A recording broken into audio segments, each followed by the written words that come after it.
What's going on YouTube? WWF Hasbro Man back, and today we're talking NASCAR Xfinity Series. We're going to talk about the race this upcoming Saturday, March 13th, Phoenix Raceway.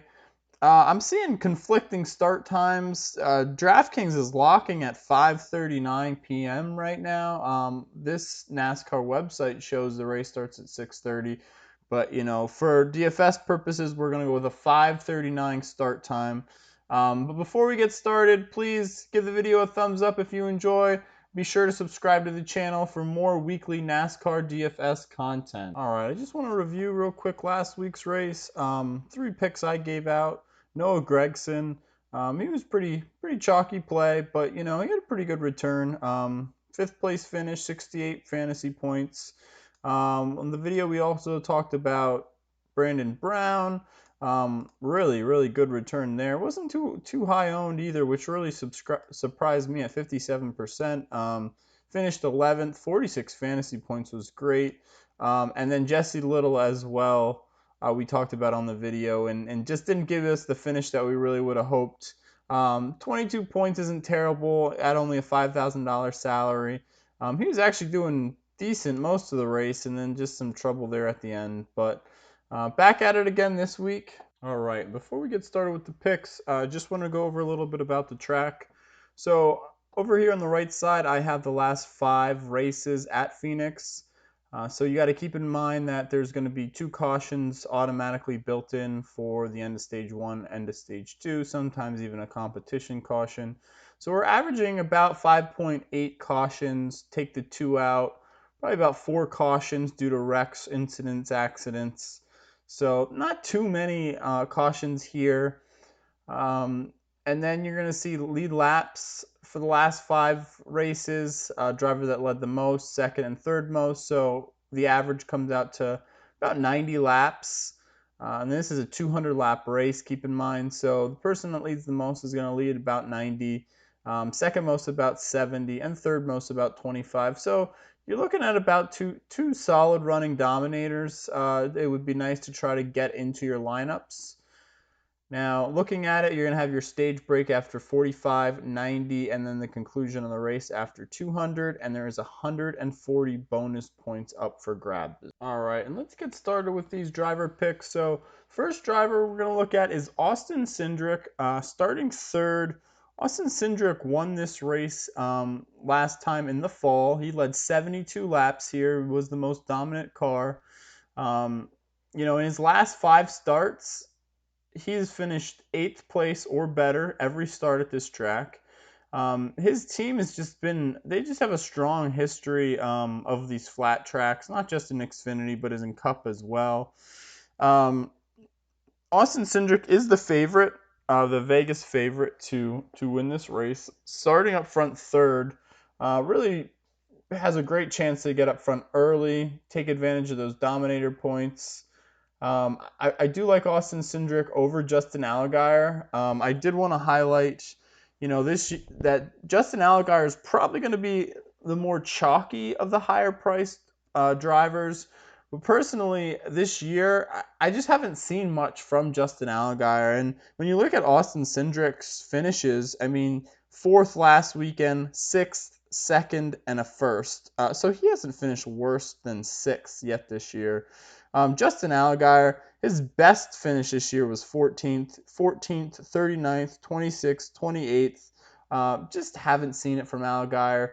Being the most expensive driver, I know he does have a good history here at Phoenix, but I'm going to be going with Austin Cindric. He's going to be my pay-up driver this week, hoping to get some good dominator points out of him, stay up front most of the day, and definitely look to contend for that win at the end of the race. All right, and my next driver will be Ty Gibbs, 8,900. Starting 27th. I missed out on this guy his first race when he won the Daytona Road Course at a $4,700 salary. He turned out 68 fantasy points. That's almost 12x. Just a great return that was. Unfortunately, I did not partake in that. I didn't think he could do that good starting up 15th. I was a little nervous, but anyways, so Ty Gibbs, obviously just proved in that race, his lone Xfinity start, that he can hang with the big guys here. He won the race on Friday night, the ARCA race at Phoenix. It's actually his second time he's won in his young career at Phoenix in an ARCA car. He's racing Joe Gibbs equipment, some of the best equipment in Xfinity Series. And he would love to set the record. Nobody has ever won their first two Xfinity starts, and he's going to be trying to do that on Saturday. So I don't know that Ty can win, but a seventh place finish is what I'm going to peg him for, right inside that top 10. If he was to finish seventh place with his starting position of 27th, and let's say he doesn't get any bonus points, that still gives you 57 points on Ty Gibbs. And that's a great score at a driver at $8,900. So Ty Gibbs is going to be second of my drivers in my cash score. All right, and headed right below Ty Gibbs, we're going to take a look at Ryan Sieg as our third driver here. 8,600. Again, he's starting in the back. He's got some great place differential. Starting 31st, he has a safe floor. This driver, I don't really think he's going to even crack the top 10, but I think he'll be right outside the top 10, the 10 to 15 range. Probably get there early, be there for most of the day. His last fall race here, he did have some car trouble. He finished 31st. But then the prior three races to that, he had an average place finish of 11th. Same equipment that he's in this upcoming race. Starting 31st, he finishes 11th. That gives you 52 points, and that's going to be good enough at an $8,600 salary in cash lineup. So Ryan C is going to be my third core play. All right, and the last driver is going to be J.J. Yeley. We wrote him up earlier this year. Same car, same equipment. $5,700 at that point. He finished 13th. He gave us 56 fantasy points. This week, let's say, he finishes 18th, right inside the top 20. He still would give you, with his place differential, he's still looking at giving you at least 40 fantasy points, which at 6,700 is a great return, at least about a 6x. He's probably going to be pretty chalky again. People see his good average finishes here. The last three times he has raced for this race team in this car is a 12th, a 14th, and an 11th place finish.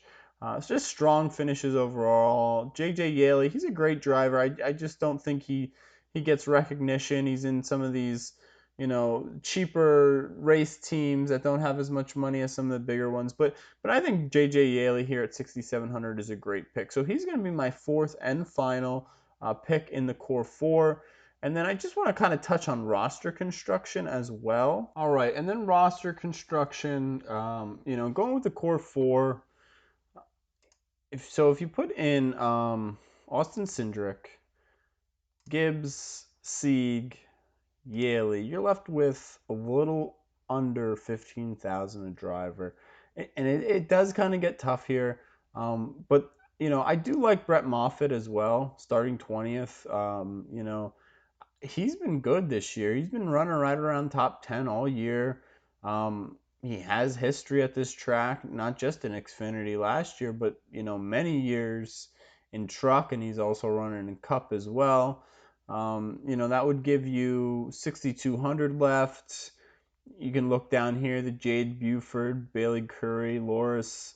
I'm not even going to butcher his last name, but Loris comes from the NASCAR Euro Series. He has driver experience, starting dead last. He's in a newer race team, but it could possibly be a decent play. Starting 40th, you got a safe floor. I might lean towards a lineup something similar to this. If you want to try something else, Cindric, Gibbs, Yeley. Maybe you don't want to play Ryan Sieg. You want to go to a David Starr. So now that's going to leave you almost 1,800 for your last two drivers. Up top here, Riley Herbst, he's had some trouble this year, but he's in good equipment. Maybe you want to go with Riley and get that place differential. Leaves you right. You just miss out on Myatt Snyder, which would have been a good play. But you go Alex Labay.